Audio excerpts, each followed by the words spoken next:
सुप्रभात बच्चों, मैं राजकुमार पाल, हिंदी शिक्षक, modern English school Bihar Sharif से। प्यारे बच्चों, आज हम आप लोग को वर्ग 6 पाठ्य पूरक पुस्तक पाठ 3 जिसका नाम है दो वरदान। आज हम लोग को बालराम कथा पाठ से संबंधित पाठ 3 जिसका नाम है दो वरदान पाठ के पढ़ाने जा रहा हूँ। अब आइए ध्यानपूर्वक सुनने समझने का प्रयास करें। ठीक है बच्चों। कहता है, राजा दशरथ के मन में एक ही इच्छा बची थी। क्या बची थी?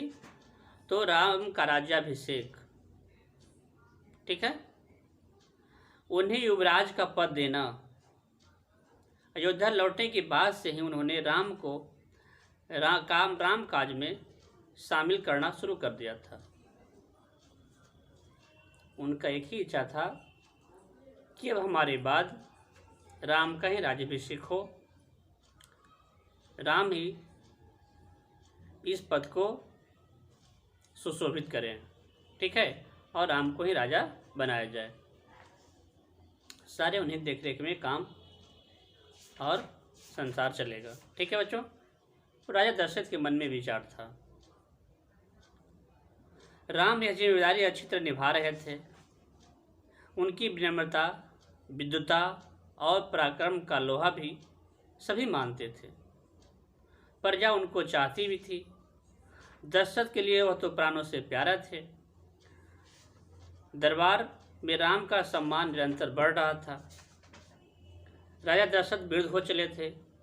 मुनि वशिष्ठ से विचार विमर्श के बाद एक दिन उन्हें दरबार में कहा, मैंने लंबे समय तक राजकाज चलाया, जैसे बन पड़ा, अब मेरे अंग शिथिल हो गए हैं। राजा दशरथ जी कह रहे हैं कि अब मेरे जो शरीर है वो काम नहीं कर रहे हैं। मैंने बहुत दिन राजकाज चलाया, जिससे बन पड़ा। मैंने अपना भरसक कोशिश किसी को कष्ट नहीं दिया। अब मेरे अंग शिथिल हो गए हैं, मैं वृद्ध हो चला हूँ। मैं चाहता हूँ कि यह कार्यभार राम को सौंप दूँ। अगर आप सब सहमत हो तो राम को युवराज का पद दे दिया जाए, यानी राजा का पद दे दिया जाए। अगर आपकी राय इसमें भिन्न है तो मैं उस पर भी विचार करने को तैयार हूँ। ये सबसे राय विचार मांग रहे हैं। सभी में तुलमुल ध्वनि से राजा दशरथ के प्रस्ताव को स्वागत किया। राम की जय जयकार होने लगी। दशरथ थोड़ी देर तक सुनते रहे, संतोष के साथ। दशरथ उन्होंने कहा, शुभ काम में देरी नहीं होनी चाहिए। मेरी इच्छा है कि राम का राज्याभिषेक कल सुबह कर दिया जाए। यह समाचार पलक झपकते पूरे नगर में फैल गया और हर जगह बस यही चर्चा था कि राज्याभिषेक की तैयारी शुरू हो गई है। राम, भरत और शत्रुघ्न उस समय अयोध्या में नहीं थे। जिस समय तैयारी चल रही थी उस समय भरत और शत्रुघ्न अयोध्या में नहीं थे। वो अपने नाना केकई राज के यहाँ गए हुए थे। भरत जब भी अयोध्या लौटने की बात करते, नाना उन्हें रोक लेते और भरत को अयोध्या के लौटने की सूचना नहीं थी। उन्हें अपने पिता के निर्णय के संबंध में नहीं पता था कि पिताजी ने क्या निर्णय किए हैं। यह जानकारी भी नहीं थी कि अगले दिन राम का राज्याभिषेक होने वाला है।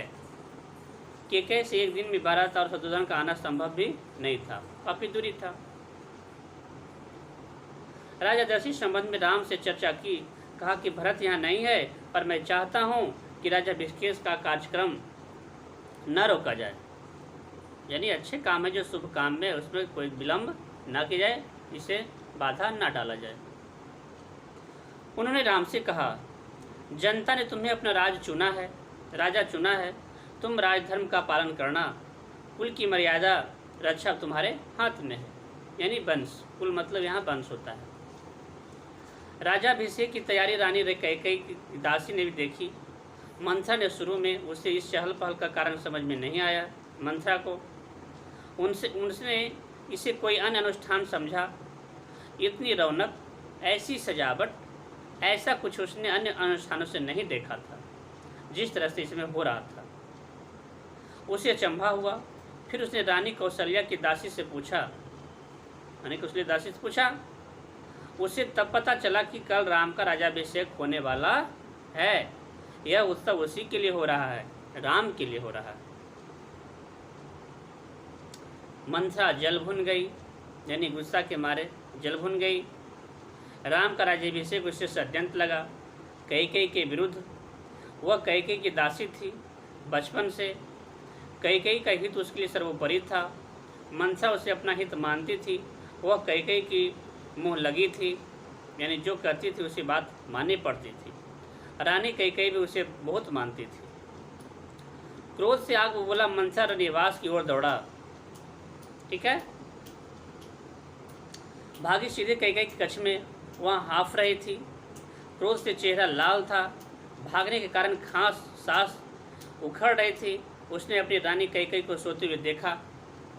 किसी तरह स्वयं को संभालते हुए मंसा ने कहा, अरे मेरी मूर्ख रानी, उठ, तेरे ऊपर भयानक विपदा आने वाली है।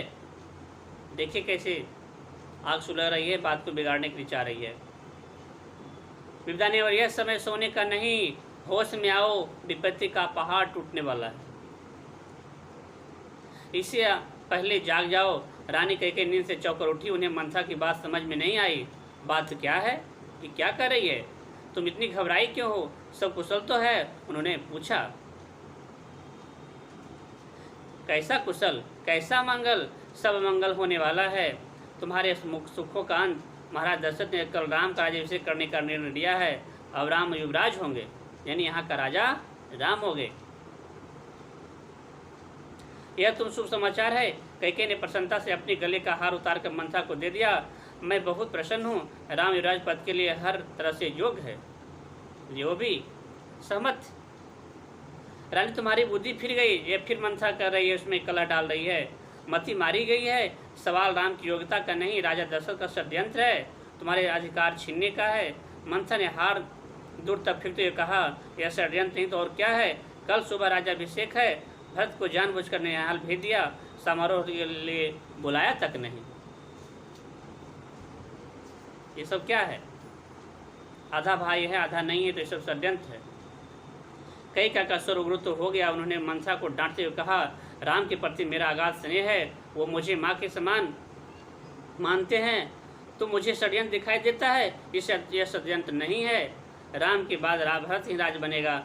आज सर्वदा ज्येष्ठ पुत्र का ही मिलता है। उन्हें माँ समझाई कि ऐसा करना गलत है, फिर भी मंसा मानने को तैयार नहीं है। ठीक है बच्चों, मैं आज का वीडियो यहीं तक रहा। अब आगे की वीडियो अगले दिन बताऊंगा। धन्यवाद।